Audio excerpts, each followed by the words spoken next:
I started with my usual good evening, good evening, good evening, only to get the notification that my mic was on mute. That's not a great start. Let's start that again.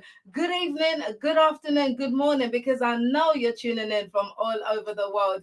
And I am so excited to bring you this very, very, very, very special edition of Visible Women on LinkedIn.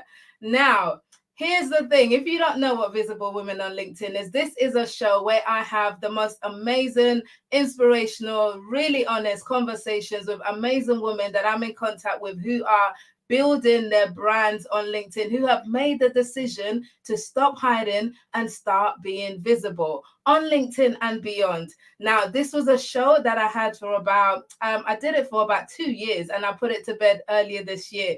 But I had to resurrect this show because I have been in touch with so many awesome women from my program, 8 Weeks to Visible, and I just want to introduce you to them tonight and over the next 3 days. So I want you to clear your diary. I don't know what you've got planned at 6 o'clock for the next 3 days, but I want you to be right here with me, tuning in live for Visible Women on LinkedIn, because you will not be disappointed. So, on that note, if you are tuning in and you're watching this live, I want you to say hello. I want you to drop it in the comments. I want you to let me know who you are and where you're tuning in from. Where in the world are you? And if you're watching this on replay later, I also want you to let me know. Just put a hashtag replay just so I know who you are. But if you're tuning in, this is a special episode of Visible Women on LinkedIn with my graduates from 8 Weeks to Visible. I've got some really, really amazing women that I'd like you to meet. So drop a hello in the comments and react to show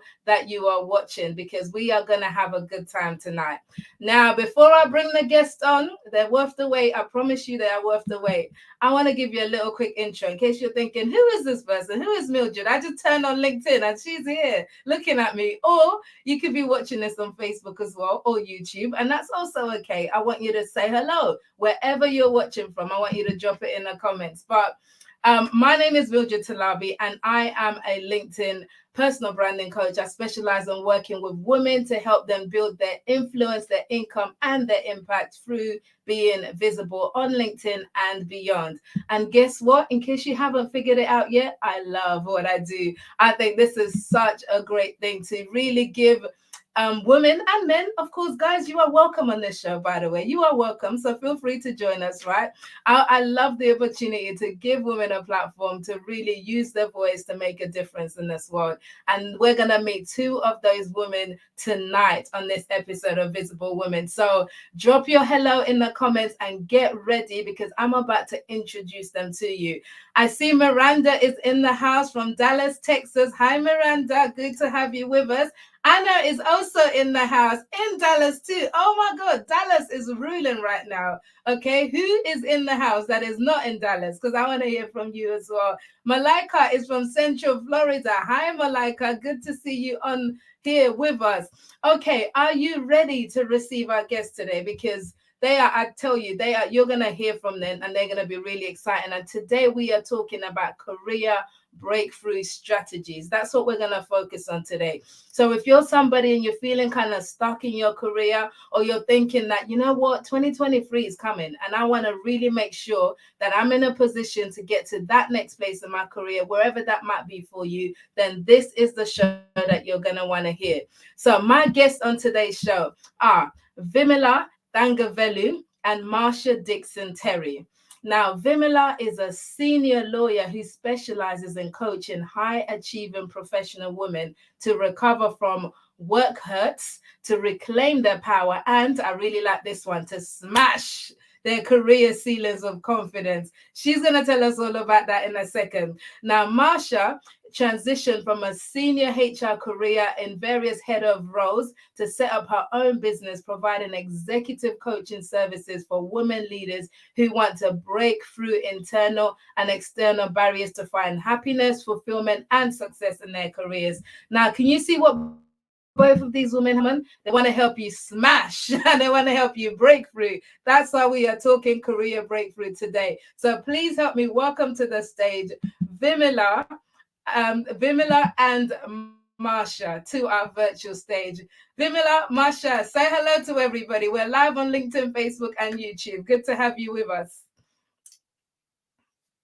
Can you hear? Oh, they are on mute. Why are we still making this mute stuff like in 2022, 2 years after we're all used to like doing stuff online? Let's try that again. Hello, ladies. Hi, Can you hi. hear? Hello, hello. Great Good to be morning, good here. afternoon, good evening, LinkedIn. So lovely to be here. Oh, fantastic. Lovely to have you with us. I can see Darrell is from Enfield in the UK. She's tuning in. Lena is from London. Hey, Lena, good to see you. We've got somebody tuning in from Nairobi, Kenya. I can't see your name because it just says LinkedIn user, but thank you for joining us. And please drop your name in the comments. And ladies and everybody listening in, please feel free to ask your questions in the comments because this is really interactive. We're going to have a real conversation here about how you can break through in your career. So let me start here. Marshah and Vimala. Now, I wanted to bring you both here together on this show because you're both awesome women. You both recently graduated from my 8 weeks to Visible LinkedIn coaching program, and you are both phenomenal career coaches.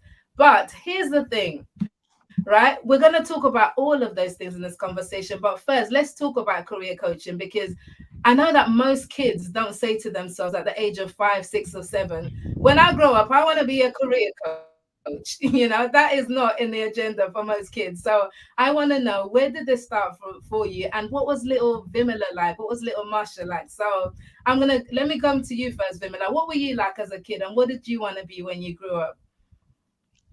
Mildred, first of all, thank you for this opportunity and being here with this LinkedIn family is it's amazing. Um, just a little bit about me. I grew up in Malaysia. I live in Australia now, but I grew up in Malaysia. My grandparents were from South India and came to what was then known as Malaya. Now it's Malaysia, and they came to work for British-owned infrastructure. So my grandfather, if you're taking my father's journey, he worked in a rubber plantation as a laborer. In 3 generations, we went from laborer to a senior lawyer stroke career coach now. So I think that is really awesome, and education was a big part of it when I was growing up. And I think with a lot of ethnic Indian kids, it was hammered to me that education is everything. And I was told, frankly, to work very hard because my prospects were limited. I was a girl, I was ethnic Indian, and I was dark skinned. So good luck having a partner. You really need to work very hard. And really, to you answer your question, Mildred, I wanted to be on TV. It seemed to me that my everywhere I turned, my skin color was a barrier. And you didn't have LinkedIn Live, Instagram Reels, or YouTube when I was growing up. And also, it was not the safe thing. You know, you had three options for a career: a lawyer, a doctor, or an engineer. Thankfully, I found the law, and I loved to read law. So that's how I came to be a lawyer. And after I started working, I realized that it was a slow creep, Mildred. I started realizing that I left my real self at home. It was hustle, it was proving myself. And the weekends and evenings were spent from recovering from my job. And you have that clench in your stomach. Certainly I did on a Sunday evening at about 3 o'clock.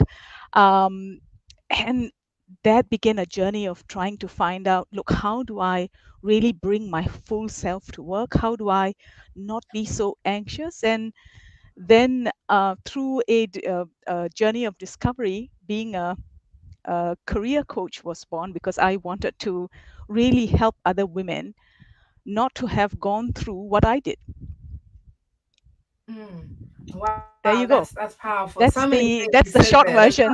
Yeah, that's a sure. I'd love the long. There's so many things you said there. I want to unpick, and we will do in the process of this conversation. So thank you for starting there. Marshall, where did this start for you? Your interest and journey into career coaching. Yeah, I suppose for me, I've always loved supporting and enabling others.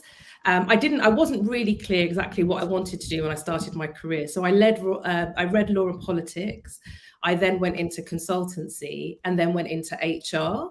And what I realized in HR is I loved working in partnership with people. I loved to enable others and see people grow and provide that, confidential spaces to be able to explore and ultimately enable people to be the best that they could be. So that's what led me into coaching. And I believe this is my calling. It's what I love to do.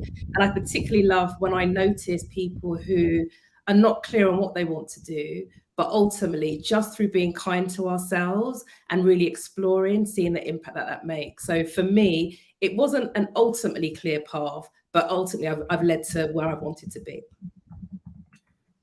I love that. Okay, brilliant. So for you, you feel like this is a calling, that you're kind of led in this direction. So Vimala, and we'll talk about calling, and because I find that an interesting subject. So Vimala, for you, you said something really interesting, that you felt like you'd leave yourself at home, and you spent the weekends recovering from work. So take us back a bit. So you had and you have a successful career in law, and you've had this for many years. What was that like? Describe like the environments that you've been part of at work. It's such a great question, Mildred. It's so I've worked in many places across the world. I've worked internationally, and I suppose in the UK you'll call this a solicitor. So for most of my career, I was an in-house counsel. So I've worked in high pressure projects where there was a delivery focus, and you show up and you do the best that you can. And I started, of course, and I've had many jobs in my 20 plus years of career. I started seeing that, well, being just myself was not enough. I had to be better. I think there's a term now that they call it code switching. And it was also being hyper vigilant. I felt that I was questioned, and at that point it was like really didn't have the mindset or the vocabulary to be able to manage those questions. And it's very different. So it's funny, right? I'm a lawyer, and I'm told, and we are taught to advocate for our clients. It was the self-advocacy that was missing in my life. It was just strange, and that began to take toll on my confidence. So outwardly you look fine, but inwardly it's like, I feel so unworthy. I feel, this is imposter syndrome, again, a relatively new word, but it was more than that. It was like, I'm just not good enough. So that was something that really I had to overcome. Wow. Geez, I agree with Jeanette. Jeanette says, this is interesting. She says, I love this, ladies. I'm on that path of starting a new career. So yes, Jeanette, any questions that you have for Marshah and Vimala, please drop it in the comments, because we're going to talk about how we can help you break through to your own career success, Jeanette. So Vimala, that's so interesting. And I want to bring this to you, Marshah, because Vimala's mentioned a few times about this, not being able to kind of be yourself at work and feeling like being myself wasn't enough. Have you struggled with those feelings in your career? Yeah, absolutely. Absolutely. And it's interesting, I grew up in a Caribbean household. So my parents are from St. Lucia in the Caribbean. And one of the things that was really important growing up was the importance of showing respect to others and working hard. And I think that's something that I strove to do, probably in excess at times, if I'm being really honest and open with myself today. That's something I really recognized. I also felt that sense of I felt as a Black woman almost being an ambassador as well, wanting to kind of show up well all the time, working hard, giving it my all, because of concerns of how I may be perceived, because of those stereotypes out there that we know of. And so that sense of working really hard was something that I lived for, I strived for. And yeah, it's been an interesting journey, but certainly just picking up on the conversation so far, ultimately now, if I think about myself now, I'm me in a way that's unapologetically me, and I'm proud of my heritage and all that that brings as well. And if I think about some of the stereotypes, so I remember comments like, "Oh, don't get too angry now," or just comments like "lazy Black woman." If I think back now, there are things that I laughed at, and I think now, gosh, if that was the case now, I wouldn't have. So there was a lot of stuff I just went with the flow. But really, it's important to kind of really, as much as possible, be you in a space that feels comfortable and enables you to thrive. Because ultimately, we spend a lot of time at work, and it's important that we're able to show up in a way that feels true to ourselves. Mildred, could I just tack on to what Marshah said, because so many gems there and so much of that resonated. I think it's absolutely important to feel safe. I've had those tropes as well. The Indians in Malaysia were very working class, and I say this with a lot of respect. I'm not really happy with this term, but I'll use it, blue collar workers. So I used to get things like, oh, you're so hardworking. Why don't you? And it's all well meaning. I'm sure they didn't mean, they're not evil people, the people that are, they're not malicious, rather. It's like, oh, you're so hardworking. Why don't you just go out and work in the fields, and you can still come back and finish this document? So this kind of a backhanded compliments. And that could be, if you're not really vigilant with your mindset and protecting your soul, that could be very diminishing, because then you notice, hang on, the others are not having to put up with jokes like this. And this was told to me quite early in my career. So navigating spaces where, especially if you're the only, right, if you're the only woman, if you're only the person of color, if you're the only person who is who is an LGBT plus person, that can feel very unsafe. So what I really coach my clients is to focus on that first. And I know when you talk about career, it's usually about resumes and LinkedIn profiles, but this, what Marshah talked about, feeling safe and feeling good in yourself, that is so important. Yeah. And I definitely subscribe to that message of work has to be, for me, I feel like work is just more than something that pays the bills, you know? So it's important that you can bring yourself to work, that you can feel safe in the workspace. But two questions on that. So how can you, so if somebody's watching this right now and they're saying, do you know what, I don't feel like I can be myself at work, you know, what's your advice to them? How did you navigate that for yourself? Is the solution to leave, you know, if you feel like the workplace is not safe, or is it to stick it out? What's the best thing to do around a situation like that? Great question. I think there's a few things for me there. I think the first is, I think it's really important when we say be you, I think it's important to clarify, like, what is being you? What does that actually mean? What enables you to be able to thrive and feel good about yourself, and you know, light yourself up from the inside, and nourish your soul? I think that's so important. So I think that sense of clarity about you is really key. I think the second thing I think is really important is that it's important to have a strong support network around you. And you may have those people in your life currently, but quite frankly, you may not, and you may need to seek them out. So I think there's something about having people that lift you up, that nourish you, and enable you to thrive and be able to move forward in a way that is you. Gem drops for me. Sorry, Mildred, did I step on you? No, go for it. Go for it. I was going to bring you into it. Your thoughts.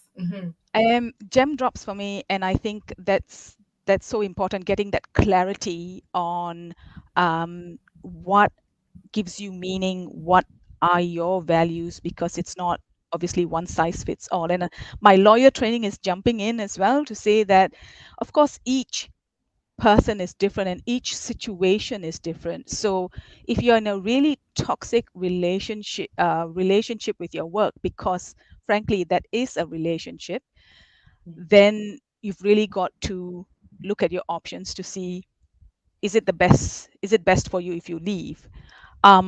Most clients that I've worked with, they are not in a position where they absolutely need to leave, and there's something called, I'd call it clean leaving. What you don't want to do is leave and bring that baggage, if you like, into the new work relationship. So I would, in most cases, again, there's no one size fits all, really urge those in the call and those who are listening to look at really what you can do and how you can find peace, and be very clear-eyed before you leave. How are your finances? What how is it that you've been showing up? And I don't want to, there's it's no self-blame there. It's just a clear-eyed view of really what's going on in your work life. That's good. Lillian says, and I'll read this. Hi, thanks for tuning in, Lillian. As Black women, there's a tendency to carry the load and show up as a representative of the entirety of our race when we're just one person. Has either of you felt this burden in your work life? Very much so, very much so. And Lillian, just picking up on your point there, that puts so much pressure on us as individuals, you know. And there's something for me, you know, that whole point around self-care is so important to focus on that. And, you know, we can't represent everyone because, quite frankly, there's such richness, diversity and beauty amongst us as Black women that the idea of trying to represent all of us is just not possible. So for me, it's how do we represent ourselves in a way that enables us to thrive and have that great career. The other thing I just wanted to add, just picking up on what Vimala shared with us, there's also something about, you know, don't wait for new opportunities, but have your professional marketing plan in place before you're even looking for a role. So ensure that your CV is up to date, ensure your LinkedIn profile is, you know, is hot stuff. Picking up on some of the points I've learned from Mildred, ensure that you're expanding your network all of the time, because you don't want to get to crisis point and then have to look for a role. You almost want to kind of be ready and prepared for those opportunities if and when you need to be. Mm-hmm. That's good. Definitely true. Now, I want to talk more about some of the points that you both brought up in this, but let me take you a little bit back to your own careers as well. So you've both made it pretty much to a senior level in your respective fields. Now, talk us through how that journey was for you. So, Marshah, how did you get to heading up organizational development, learning and development, HR things? What was that pathway like for you? And the same with you, Vimala, in terms of legal counsel. Shall I start? Go for it, yeah. Cool. Okay. So for me, I mean, I described it in a LinkedIn post a couple of months ago. It was very much a squiggly line. Like I didn't have a set path. Originally, my plan was to become a lawyer. Decided for me that wasn't what my calling was. So it was almost, I was seeking out opportunities that I loved. And my love of people, my love of strategy and being visionary took me into the HR space. So I read law and politics. I moved into, I was a PA actually for a year before moving into consultancy work. And then that then led me into the HR arena. And really, why did I move roles? Why did I change roles? During my, you know, my career path? It was about seeking out new opportunities that I would enjoy, that I would be able to use my energizing strengths. And what I mean by that is not only my strengths, but also things that I love to do. Seeking out new organizations and being close to the cause, but also just finding opportunities that I knew would enable me to thrive. And that's really kind of the path that I've taken throughout my career, as well as having a great support network, namely whether it was a coach or a mentor or a sponsor that just encouraged me to seek out new opportunities too. Brilliant. Okay. Vimala? I love hearing that, Marshah. I didn't realize that, and it's lovely to be in this community because you learn so many new things about your friends and your colleagues. And I started my career being a litigator. I love to read and I love to talk, and it seemed to be like the perfect match, except that as I was going through it, I realized that what I really like to do is create and build people up, and litigation was more in the conflict and dispute resolution. So my takeaway from that is, and what I share with my clients is, you have your end in mind. You have your, what are you comfortable be doing? What are the things that describe you? And then, as Marshah said, it's not going to be a straight line. It's going to be a bit of a ziggy and a zaggy. So what I then did was I went in-house and I looked for things that was interesting at the time, which I thought would lead into that my overall kind of love and desire, which is to build people up, have impact.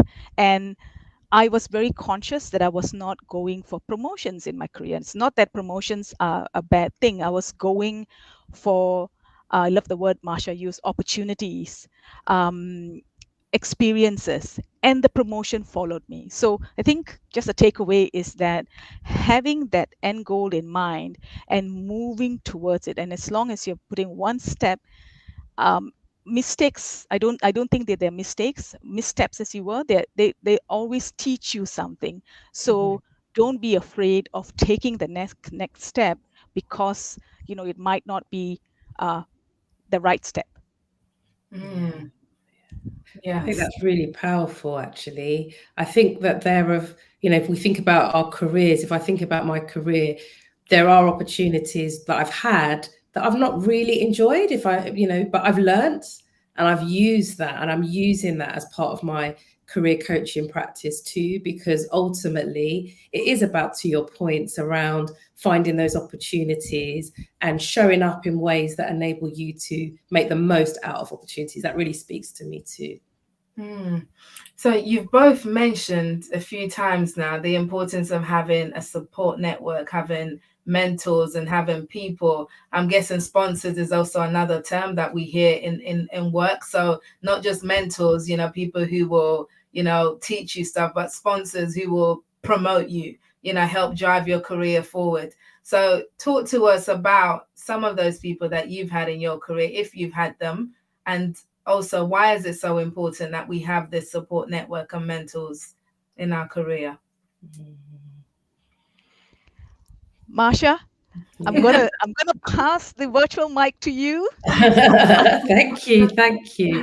I think it's essential. For me, I was delivering a workshop last week, and we were talking about the importance of your power network or your personal boardroom. And if we think about companies they have boardroom, they have boards, right? So the importance of us as professionals having our boardroom is really, really important. Whether it's a mentor, because you know what, everything that you've done, someone has done it before. So why not lean into that? Whether it's a mentor where you're needing specific experience or advice, whether it's a sponsor where you need your name to be shared in certain spaces, you need that support and that leveling up, or whether it's a coach where you just need that time and space to explore your different ideas and thinking. So that, for me, these are essential roles. If you haven't got those roles in your life, I think it's important to do that analysis, do that assessment, and then have a how-to plan on how to actually get those roles in your life.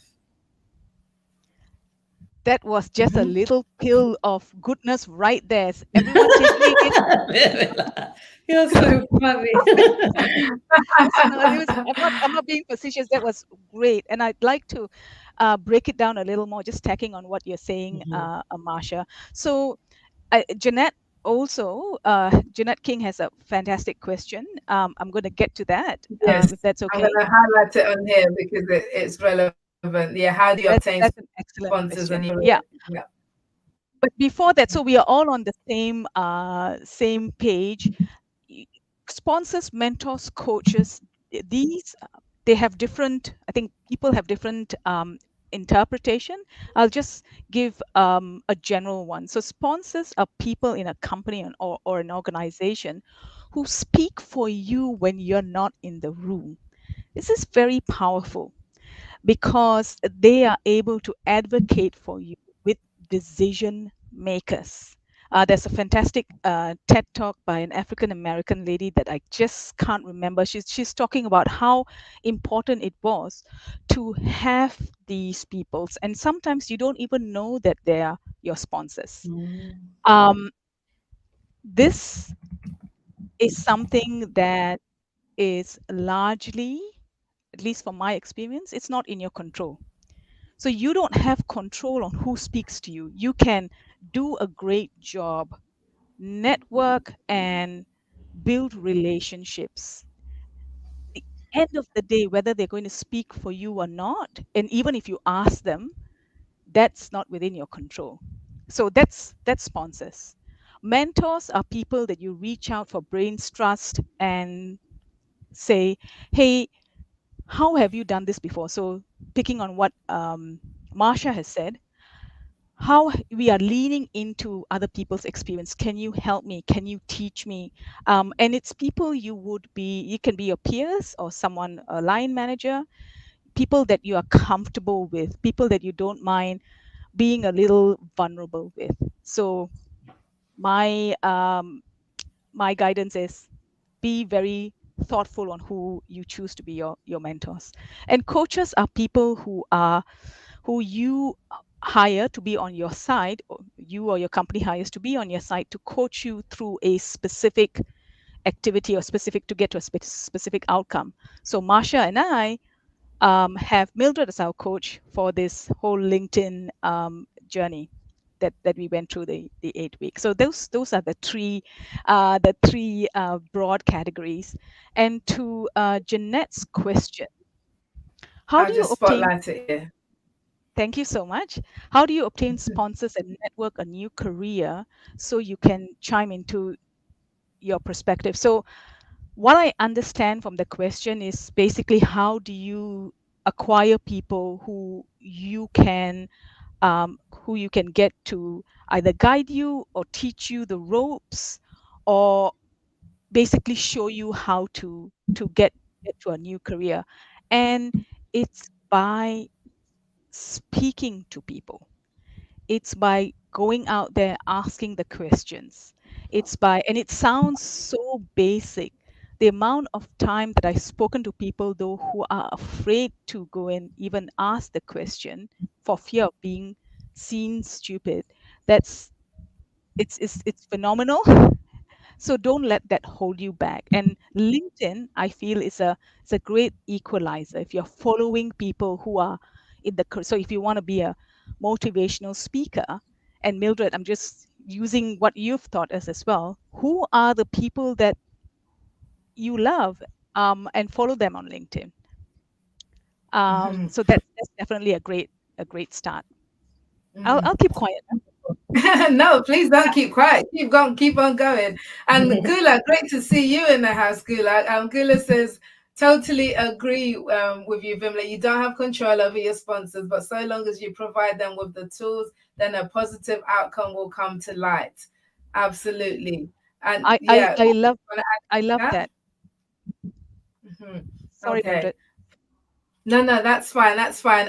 And just in case you're tuning in and you weren't here from the beginning, hi, we're in the conversation, Visible Women on LinkedIn. I'm speaking to Vimala and Marshah, two awesome and phenomenal career coaches, and we're talking about career breakthrough strategies for your career. So if you've got any questions around this, drop them in a comment and we'll absolutely get to it as we go through this conversation. Okay, so ladies, what I wanted to talk about, let's talk about work and women at work specifically. So sometimes some because this is the area you specialize in, you will know this, from first-hand experience. What do you think, in your opinion, keeps women from really achieving their full potential at work? And if that's a loaded question, feel free to tell me that it is. But what do you think? What are some of the mistakes you've seen, maybe, or some of the whether it's internal or external barriers that get in the way? What are your thoughts around that? I think there are a few elements, but the words that come to mind straight away often are around self-belief. So if I think about the work that I do, when I think about my role as a coach, I'm a partner. I'm walking alongside my clients, and it's about really navigating the change that they want to achieve. But self-belief is an area that I've really picked up on. And I say that because when I think about the clients that I work with, they've got so much in them. And I think sometimes it's about really exploring what that looks like and what that feels like. So I think self-belief is one. I think also just a point about networking. We've spoken about the importance of, as Vimala said, around sponsorship, around mentors, around coaches. I think there's also something about having the right support around you that will enable you to be able to lift yourself and really explore opportunities. So I think sometimes a lack of network, because often we can be working so much in our roles and not having the opportunity to really work on our careers in a way that's strategic, that enables us to seek out those opportunities. So those would be some of the key points for me. But it's not that, for me, when I think about my clients, they are amazing and they have achieved so much. And I think it's more about deciding ultimately as women, what do we want moving forward, and giving ourselves the time and space. I think also there's that point around having to balance so much in life. If I think about my clients, it could be around childcare, it could be around looking after elderly parents or having caring responsibilities. So I think there's a complexity around different reasons why women may be held back, but that one size doesn't fit all. And I think those are some of the examples, but ultimately it will depend on where that woman is at that point in her life and career. Excellent. Sounds good. Your thoughts, Vimala? I agree with everything Marshah said page today. So agreed with everything that Marshah said.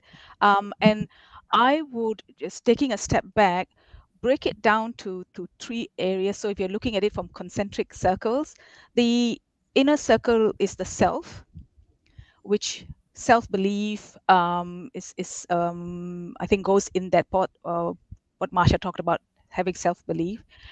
It's self-belief, and I think what the women that I work with also have work hurts. And I know the T word is bandied about a lot in this day and age, trauma.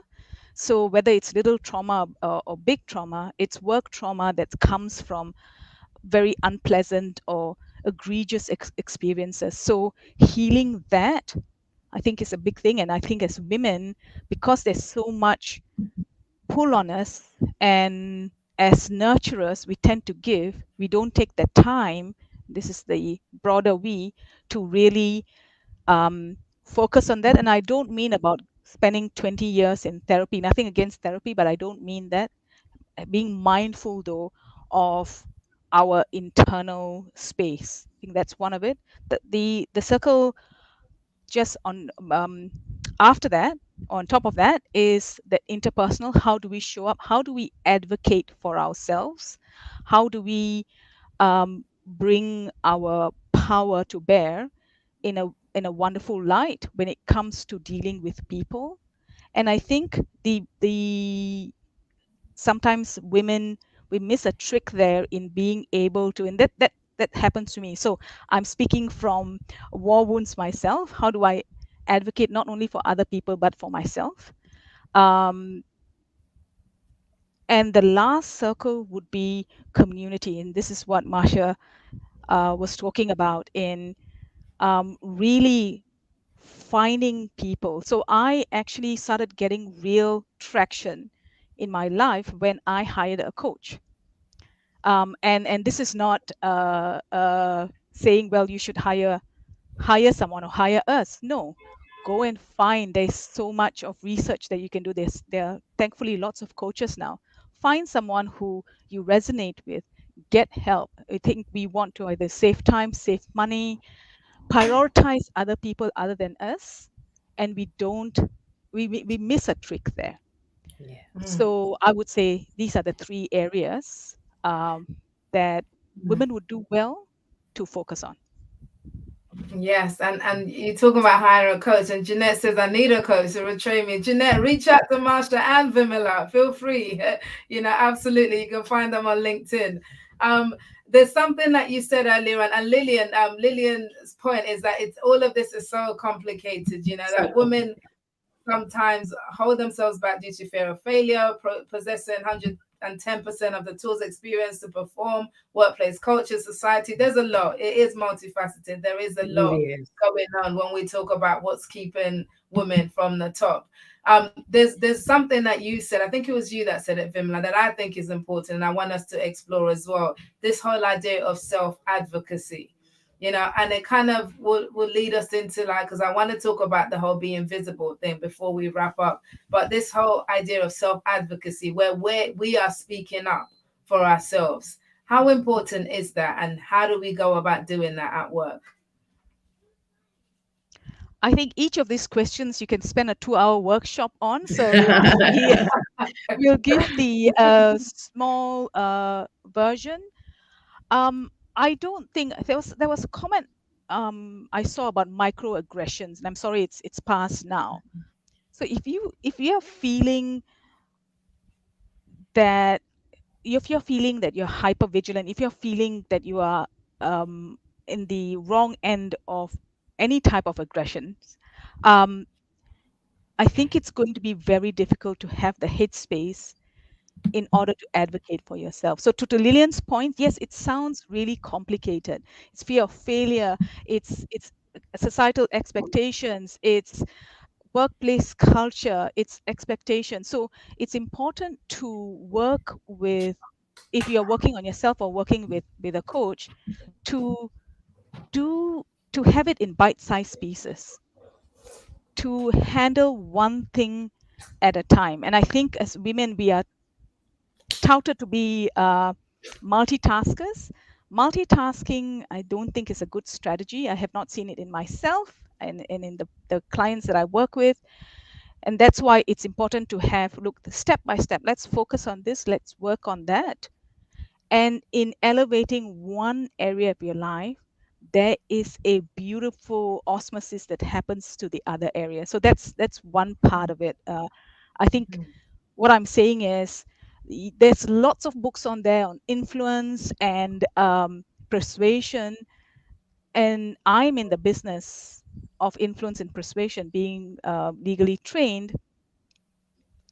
But if you don't have that self-belief, and I think as Marshah said, that limiting, really stepping above the limiting belief, I think that's going to be really difficult. So I don't have a magic pill, unfortunately, Mildred. Do I'd you be have really rich if I had that magic pill. Yeah, Marshall's got a magic pill to share with us. What's the magic pill, Marshall? I don't know if it's a magic pill, but maybe it's some medicine that I could bring into the mix, right? But what I would say is, I think when we think about self-advocacy, I think it's important to consider, what do you want to be known for? And to really kind of consider that. Think about your values, think about your strengths and what lights you up. Think about what you really enjoy doing.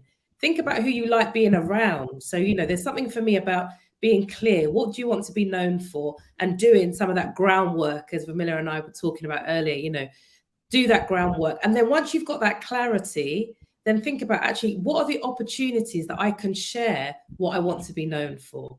And that could be through different groups within your workplace. It could be different projects, different programs.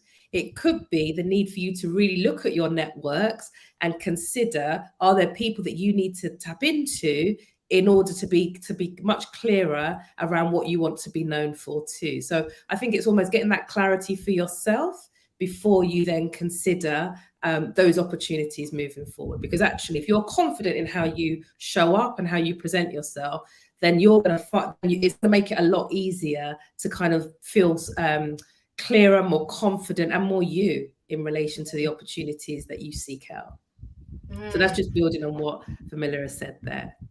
I love that. And the magic pill, what you said there is this whole idea of, what do you want to be known for? And that's music to my ears, because that actually leads us nicely into this transition into talking about being visible and building your personal brand. Because when I talk about being visible, the whole idea of it is building a brand around what you want to be known for. And that is on an internal level at work and also external level.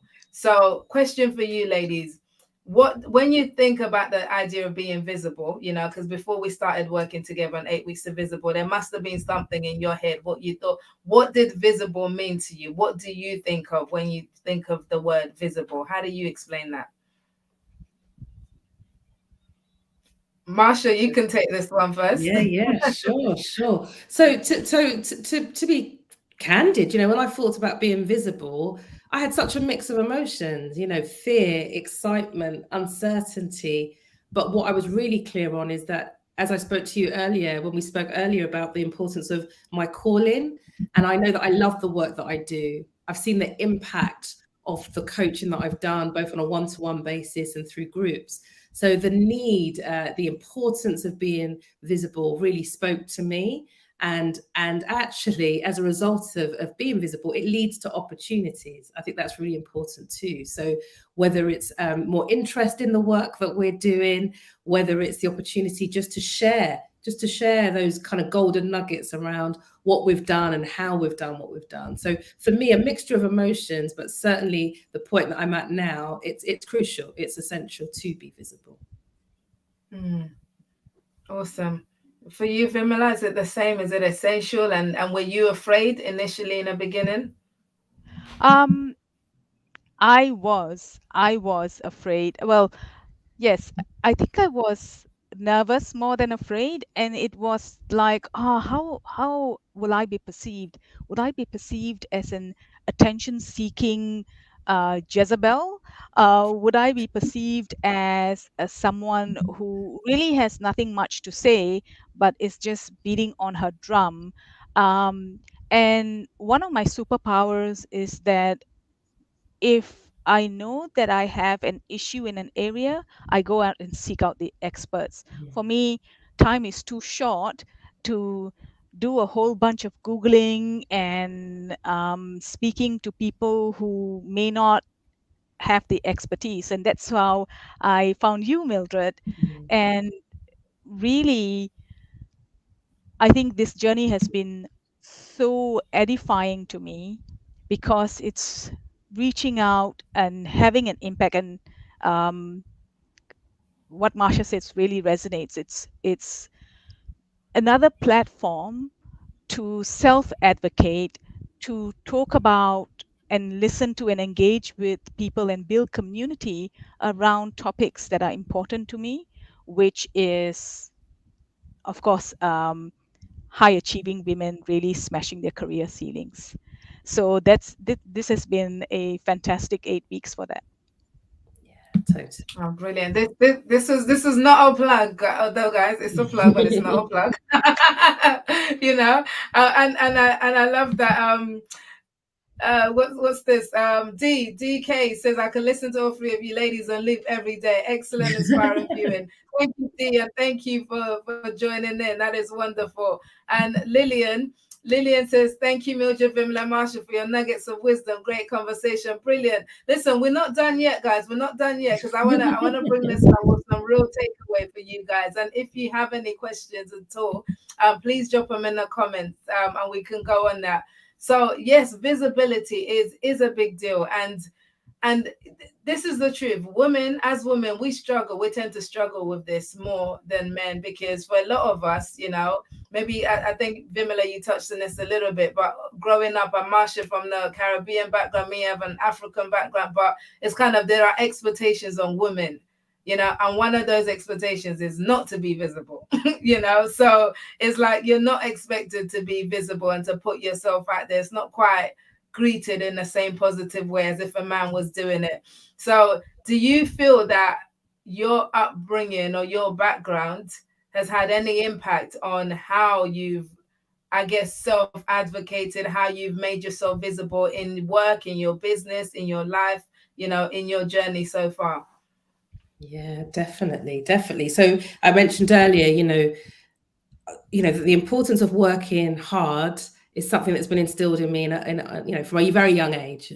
But what I'd also say is that sense of, working hard and doing things quietly and not kind of, bigging myself up, as it were, because you just do a great job and it will speak for itself. But actually, what I've realized is it's really important to talk about what you do, but in a way that feels comfortable to you, So if, for example, one of my values is around connection and connecting with people. For me, it's about having conversations on a regular basis with people about the work that I do, or making sure that I kind of ask questions of people to say, you know, what is coaching to you? So when I'm posting, I'm really speaking to an audience that wants to learn more. So there's something about kind of finding that visibility in a way that kind of works for you, because one person's visibility is another person's nightmare. So it's about finding a way that really does speak to you. And I think just picking up on what Vimala said about the program, for me, it's been great, because for me, the word that comes to mind is consistency, you know, not a kind of a one mic drop moment and that's it, but kind of building up and talking about the work that I do, but in a way that's kind of true to me. And it's showing the love for the coaching that I do and the clients that I work with, and ultimately celebrating their successes. I love that. Yeah. I'm Brilliant. actually taking notes. I've been taking lots of notes. You can watch it later on YouTube. Yes. What about your journey and visibility I think from your background? it's a very poignant question for me. I was told when I was growing up in my Malaysian Indian background that not rocking the boat is an important thing. So you be a good girl, put up with whatever, don't rock the boat. And that was a very disempowering belief, because what it means in actual fact is that you're quiet. It's the antithesis of being visible. Yeah. So it has been a journey for me to be able to be visible, to advocate for myself. And what I've realized is that self-advocacy and being in community are not mutually exclusive. And I found that when I am in a community and listening to inspiring people, in listening to Marshah and all the other fantastic, inspiring women in our visible women community, gave me then the vocabulary, the energy, the encouragement that I needed at that time to advocate for myself. Yeah.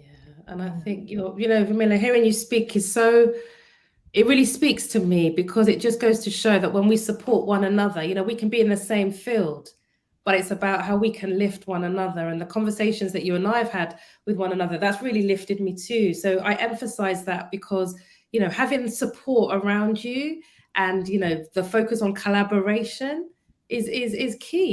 It lifts us all. And it's about how we find that collaboration that will enable us to talk more about what we do in a way that gets the impact that we want. So That's such an important point. And I'd just like to circle back to what Mildred talked about. One of the things, the question was, what are one of the things that women perhaps can improve on doing? And I think it's really building the sisterhood in Korea. So we had an analogy when I was growing up in Malaysia about the crab syndrome. And I think it's internationally used, how when a crab goes up, the other crabs try to pull them down. And I have a sense that this is changing now, but the men seem to do that, this bro code, building each other up and lifting each other up. And really, it's not, Marshah and I are basically in the same field, but we build each other up. And when it's like a rising tide, when the tide rises, all of us rises. So we're not in competition. We don't criticize each other's shoes. We are actually lifting each other up, and that's very empowering for me. Definitely, most definitely. I love that. And oh my God, we've got a few minutes left. And I feel like that is such a great place to end, because this is about visible women on LinkedIn. And I'm all about, as you know, community, lifting up women, visible women tribe. It's a really powerful thing. But I want you to share with our audience just one final thought before I let you both go this evening. So when it comes to, and now Vimala, you talk about there's a lot of stuff that you talk about. So one of the things you say is about how we can reclaim our power, right? That's one of the areas you coach. So give us one tip on what we can do today after listening to this conversation to reclaim our power at work. And then I'll come to you, Marshah, with your final tip. Be in action. BIA. So not MIA, BIA. Be in action. If you want to be, if your goal is to be visible or to have more self advocacy, whatever that is, break down that action to small steps, like even logging on to LinkedIn or reaching out to one person. Consistency, as Marshah said, is the key. So I would say, don't listen to that voice in your head. I think, Miller, you called it the hag in the attic. Be in action. Yes, that the hag in the attic. I'm gonna give her a shout out. That's my former client, Kim. She is awesome. She came up with that hag in the attic, Kim Boudreaux Smith, hag in the attic concept. So I love that, Vimala. I absolutely love that. So Marshah, for you now, final point. So again, internal and external barriers are what you specialize in helping women smash so they can find, the fulfillment in their career. So what's the one step? You can either pick internal or external, whichever, but what can they do practically today to help start breaking down some of the barriers that's maybe has been holding them back in moving forward in their careers? Yeah, I think two things: get started and be big and bold. Be big and bold and think about what you really want. Ask that question and answer it. I love that. That's good. Fantastic. Get started. Be big and bold. I love big and bold. It is awesome. So, ladies, this has been a wonderful, wonderful conversation. Now, for everybody listening in, they're going to want to reach out to you afterwards. What is the best place to find you? I know the obvious answer, but it's LinkedIn. I'll let you tell me. So where can we find? We can find you on LinkedIn. So yeah, you're both happy to accept connection requests and messages and all that on LinkedIn. For LinkedIn, sure. Definitely for me as well. Yes. Okay, that is so wonderful. And Rufan, hey Rufan, good to see you. Rufan says that this has been a great conversation. Thanks for sharing. Glad on this live. Brilliant. I think this has been an amazing conversation. And I really, honestly, Vimala said we could have taken any one of these points and gone for 2 hours. She is not joking. I feel like we've just scratched the surface on just how much of this we can talk about to really help us women move to that next level in our career. So maybe we might have to do a round 2 at some point. Ladies, would you be up with that? Maybe we'll do that. Plug. But beautiful. plug, absolutely. But thank you so much for joining us tonight. Everybody in the conversation, Vimala, Marshah, thank you for your amazing insights and for being here with us this evening. And please go and find these ladies on LinkedIn, connect with them, share. If you've got any further questions, I'm sure they'll be very happy to answer. And then also just plug into the work that they're doing, because they're absolutely awesome career coaches in their own right. Ladies, thank you very much. Thank you, Mildred. Thank you for everything. Thank you for everyone for attending. Thank you. Yeah, definitely. Take care. Brilliant. Have a good night. Bye. Have a good night. Bye, ladies. Bye. Okay, and I'm gonna let you go because we've got 1 minute. But I feel like that was just. I honestly feel like I could have talked to those ladies a whole lot more. So thank you so much for tuning in with us tonight. As I mentioned at the beginning, in case you missed it, this is a very special one-off series that we're doing for Visible Women on LinkedIn just this week alone. So I am speaking to some amazing women, amazing graduates from my 8 Weeks to Visible LinkedIn program. If you're thinking, Mildred, what is this 8 Weeks to Visible LinkedIn program? I want to know more. Send me a DM, because I'm only running them twice a year now, in October and in April. So if you want to join the waiting list for the April one, send me a message. We can talk about what it is you want to achieve on LinkedIn and how we can get you involved in being more visible and building your personal brand. But this week, please come and join me tomorrow. I am speaking to 2 more amazing women, and we're going to talk about finding passion in your work tomorrow.